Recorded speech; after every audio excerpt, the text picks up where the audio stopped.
গাড়ী ৰেণ্টত সকলোৱে দিওঁ কাৰণ আমাৰ পেটৰ ভাতটো মুকলি কৰিবৰ কাৰণে নিশ্চয় আমি কোনোবাই কিবা না কিবা এটা কৰিব লাগিব কিন্তু আজি আমি এই ফ্লেটটোত ধৰা পেলাইছোঁ আমাৰ গ্ৰুপৰ পৰা আমি গম পোৱা মতে টোটেল 25খন বাইক আৰু আমি গম পোৱা মতে বাইকবোৰ অলৰেডি বাংলাদেশত গুচি গৈছে মানে ইমান মানে ফিটিং আছে তেওঁলোকে আমাৰ বাইকবিলাক লৈ পিনে ৰেণ্টত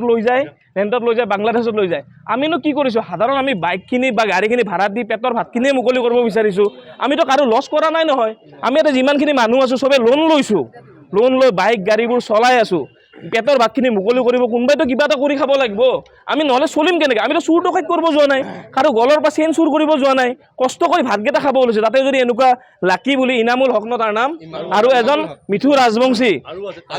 আৰু কেইজনমান ল'ৰা মিলি পিনে লাকি আৰু মিঠু ৰাজবংশী আমি জনাত এই দুজন এতিয়া আমি ধৰিছোঁ বহুত কষ্ট কৰি ধৰিছোঁ আমি পুলিচত FIR দিছোঁ তেতিয়াও আমি একো সমাধান পোৱা নাই নাপায় আমি গোটেইকেইটা লগ হৈ পিনে আমাৰ যাৰ বাইক চুৰ হৈছে যোৱাকালি লগ হৈ বাইকৰ লোকেশ্যন মতে আমি বিচাৰি আহিছোঁ তেওঁলোকক আমি এই ফ্লেটটোত ধৰিছোঁ আমাক এটা কথাই সকলোৱে কওক আমাৰ কি ভুল আছে আমিতো চবেই মিলি পিনে এজেঞ্চি এটা চলাই পিনে পেটৰ ভাতে মুকলি কৰি আছোঁ যদি সেনেকুৱা চুৰবিলাকে যদি সদায় আমাক এনেকৈ ঠেকেচি পেলাই আমি কি তেওঁলোকক নধৰিম নেকি যদি প্ৰশাসনে নধৰে আমিতো আমাৰ বস্তু হয় প্ৰশাসনে বিচাৰি নাপালেতো আমি আমাৰ কষ্টখিনি কৰিব লাগিব আমাকতো প্ৰশাসনে পইচা নিদিয়ে তো আমি সেইকাৰণে ধৰি পিনে আমি ফোন কৰি পিনে যেতিয়া তেওঁলোকক ধৰিছোঁ ফ্লেটৰ মানুহখনৰ লগত মিলি পিনে তেওঁলোকক ধৰিছোঁ তাৰপিছত আমি আৰক্ষীক ফোন কৰিছোঁ আৰক্ষীৰ লগত আহিছোঁ তেওঁলোকৰ ফ্লেটত বহুত ধৰণৰ বেবীজাত বস্তু আছে আপোনালোকে ভিডিঅ' কৰিছে যদি গমেই পাব আৰু তেওঁলোকে বাইকবিলাক চুৰ কৰি আনি শ্বিলং লৈ যায় বস্তুবোৰ বাইকবোৰ বিক্ৰী কৰি দিয়ে ডাউকিৰ পৰা GPS বন্ধ কৰি দিয়ে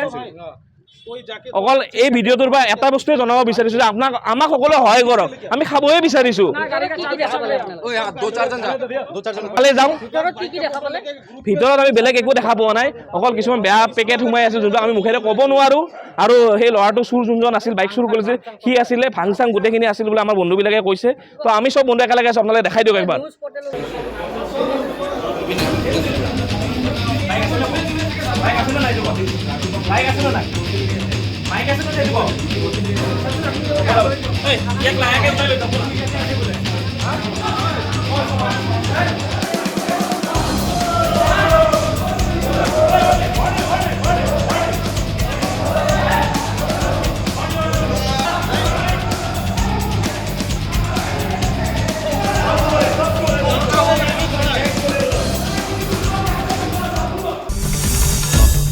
Assam Talks, আপোচবিহীন